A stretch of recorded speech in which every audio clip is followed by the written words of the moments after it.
Hey guys, we are on the Captain's Log. Dr. Mel Irvine is here today.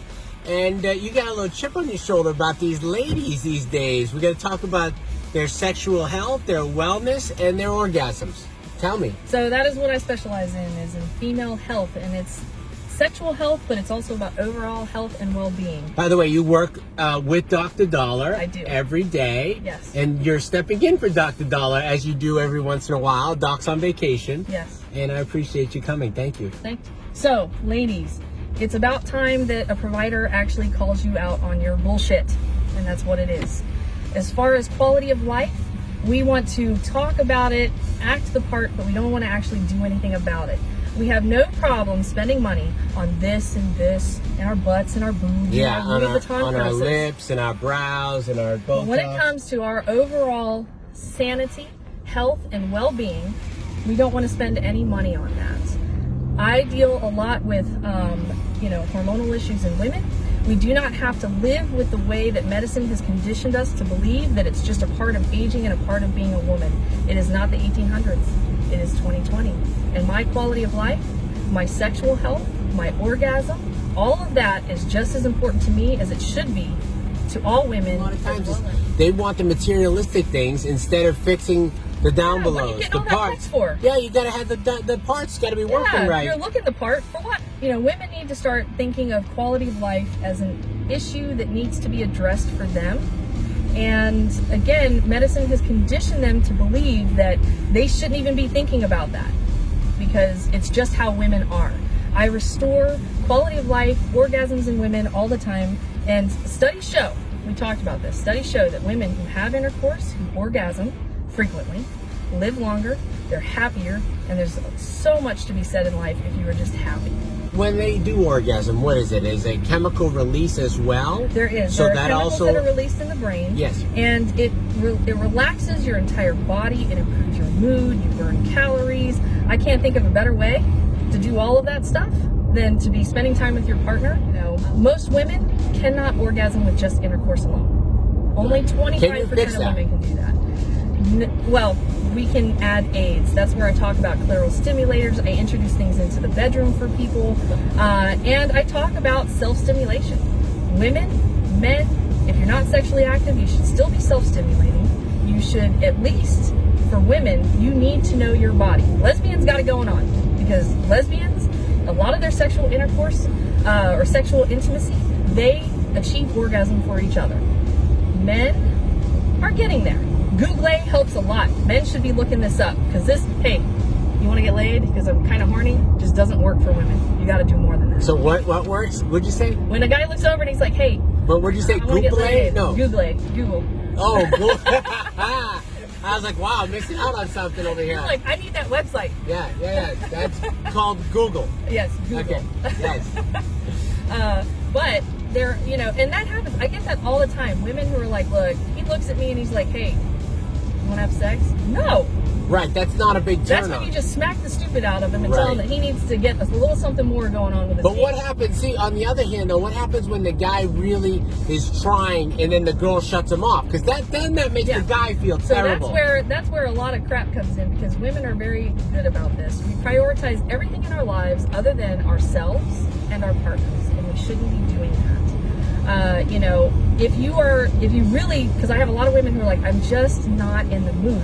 But when you are going 3, 4, 5, 6 months without having intimacy with your partner, forget about it. It is not everything in a relationship. You no longer have a partner if you wait that long. Right. In my opinion. Men express themselves through intimacy. Absolutely. It is a basic need, and I will call women out in my office on it and tell them, hey, I am not a proponent of obligatory intercourse, but if you don't start doing something, somebody else will fill that void.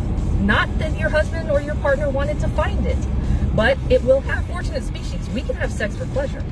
True. We don't have to do it just for procreation. So as far as, intimacy with men, not all men are looking to go outside of their relationships. That's true. So what are you doing as a partner to make sure that you are meeting their needs just as much as they are meeting yours? And for women, it's not just, well, I'm too busy, I have every excuse in the world other than going to see if there's an underlying problem and can I do something about this. Women I see it all day long. They just don't want to spend the time. It's an inconvenience to them. And then when the relationship falls apart, they are at a loss. If there's an underlying issue such as a trauma, that needs to be addressed. What are you doing to address that? A trauma and that seek is help, that is making them not want to be with their partner. be physical with their partner, They should be intercourse or seeking help anything, for right? that. Okay, Yes. so they could seek help from A counselor. counseling side of it, Yes. but also, what about you? You And could do things also downstairs from too, my right? perspective, yes, the hormonal perspective. And for all women, we need to be addressing these issues, whether they're sexually active or not. Because every woman's reality is menopause someday. When that happens, we are going to have a physiological change in our body. We're not going to be producing hormones. We will be in that for the rest of our life. Menopause is not a symptom. We need to be maintaining our vaginal health, because when we're 70, 80, 90, our immune systems weren't what they were when we were younger, and now we're in and out of the hospital with bladder infections. Some of those bladder infections are very serious and can lead to not just hospitalization, but death in women. Oh, wow. So we can be saving a lot of women. That happens a lot in menopause, is what you're saying? Oh yeah, Or as they age, when they're older, and their immune systems aren't what they should, what they were.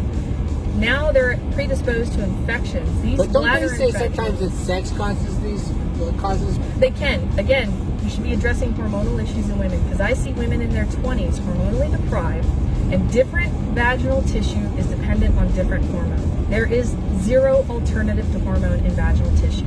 You can use other aids like CO2 fractional laser, the O-shot, but those eventually are self-limited and don't work as well. Hormone is essential. And to grow healthy vaginal tissue back is not an overnight thing. So you have to take certain hormones, you're saying? Yes. And what are those hormones that you're recommending? For women, it's 3. It's testosterone, estradiol, and progesterone. What about when the women say, I don't want to take testosterone because I don't want to be hairy and manly and grow all these muscles? Like, in their mind, they're thinking that's instantly going to happen, right? Absolutely. It's a long-term thing. For that. There are protocols for that. Okay, so tell me. But that's when you're treating for transgender, male to female or female to male transition. When you're talking about testosterone replacement therapy in women, there is a balance. Right? It's a fraction of what men get in testosterone. Right. I don't look like a man. Not at all. And I'm actually very healthy. You're 100% woman, Mel. 100% woman. I agree. And it's my goal when these women come to me, because you can't overdose a woman on testosterone, and she can start to have deepening of the voice. Her clitoris gets to 2 inches long. Great for orgasm, not aesthetically pleasing. But she can start to have changes in her hair and skin. That is not the goal. The goal is to make you just feel normal, healthy, happy, and that's it. And horny. And horny. And that does the testosterone We should help? be meeting our What's partners. What's the best one that makes it the horniest? So I always start with hormone. I look at testosterone. If that is not where the drive for libido comes from, then I start adding on things like Addy or Vyleesi, which address hypoactive sexual We talked desire about this. disorder. These are the new medicines on the market that actually make you more horny. That is right.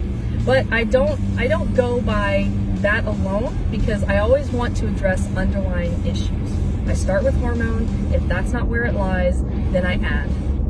And that's where I go from. So there's the 3. There's the testosterone, which is that the main one? And then the other ones are testosterone, and then progesterone and estradiol. So it's different for everyone. Is depending on where estradiol they are. estrogen that we know? Estrogen, yes. Okay. And then a lot of women are scared of that because they're like, oh, what about cancer? Well, Correct. what about it?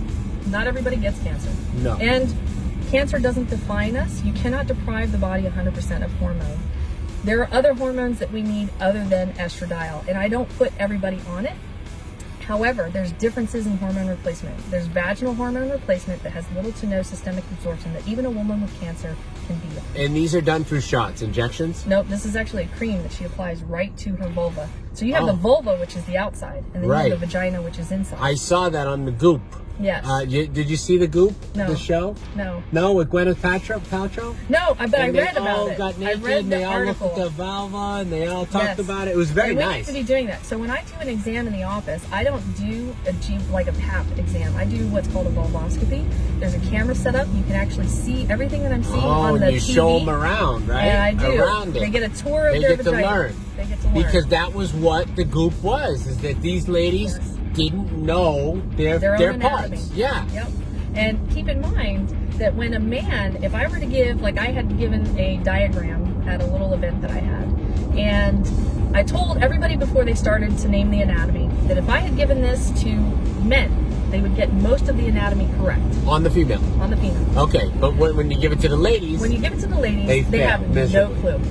They are able to identify, if they're lucky, one part of the anatomy. Which is that?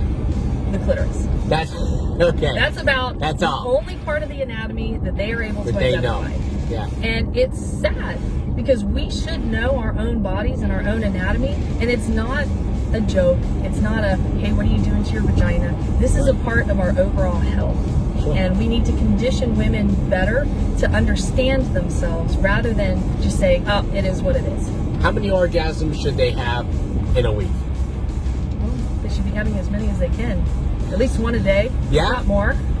And that to increase their overall health. Yes. This will make them even healthier. Yes, absolutely. Is there a limit to how many they need versus how many they should have? Women are more fortunate in this area than men because we have an endurance when it comes to this that men do not, where we can orgasm in multiple different ways, multiple times, and we can keep going. So I'm going to ask you a question. So can any woman do that, or is it every woman individual? So it is difficult. Like I said, only 25% of women orgasm with intercourse. That's where stimulators, adult novelty items come into play in the bedroom, and I do counsel women on how to use those. Sure. Which, by the way, they can come in and do one-on-one with you, and you'll go over all this. And I go over all of it. In a clinical setting, this isn't like Pornhub. You do it very professional and you go through it, and you can even bring your partner, correct? Yes, I actually encourage that. Okay. Because I do like to talk to people about using the devices together, because when they use them together, it's much more exciting, and she is actually going to have a much better orgasm if they use them together. So, again, using these aids is important. Some women, it's sad to say, it takes a jackhammer to set that thing off. Right. It's not as easy. Is that because they've been desensitized from previous, different massagers that they're using, or they have a different sensation, or how does that work? It could be a number of things. Different sensation, hormone. The clitoris is very testosterone dependent, and that is where most women have the best or strongest orgasm. So if they're testosterone deprived, they're going to notice changes in their orgasm. They're going to become harder to achieve. They're going to become diminished or muted. If we replace the testosterone, grow the clitoris back to a healthy size, it restores that mechanism. Does it really grow that fast? How fast will it take to grow? It depends on how much atrophy is there. If I have a woman who has almost a non-existent clitoris, it can take her up to a year or to more grow back. To grow it back. Okay. If I have a woman who has maybe 50% or 25%, atrophy in the clitoris, and you 3 put months, the cream she's doing much better. on the spot right there. Right there. Really? Yes. And then that absorbs into that. That absorbs right into that tissue, and that's where it has its strongest mechanism of action. The vulvar tissue doesn't have as much systemic absorption, so if I were to draw your blood, I wouldn't see those numbers reflected.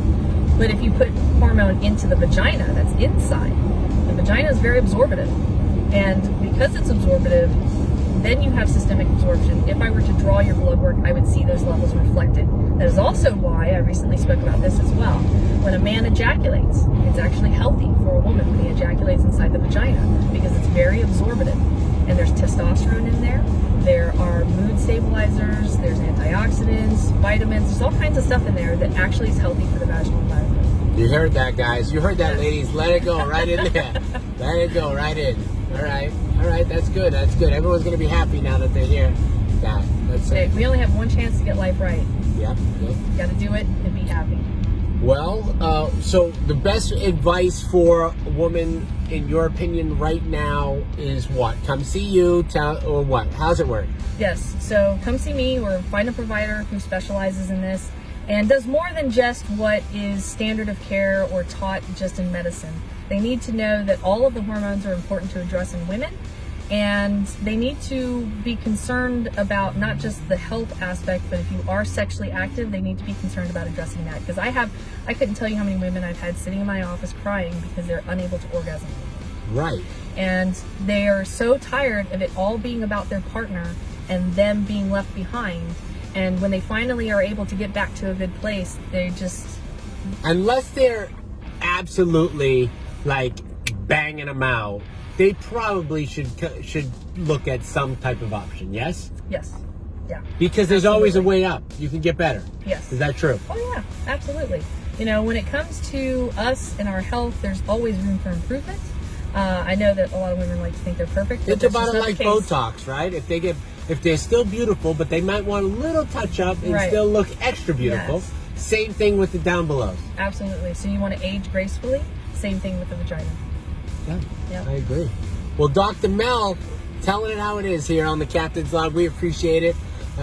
Guys, keep coming in with those questions. Keep letting us know if you want anything else, any other topics. We appreciate that. If you like the podcast, give us a great rating on iTunes, Stitcher, SoundCloud, wherever you want to get your podcast. The Captain's Log with Dr. Mel. Thank you so much, guys. We're out. We'll see you again tomorrow. Bye-bye. Thank you.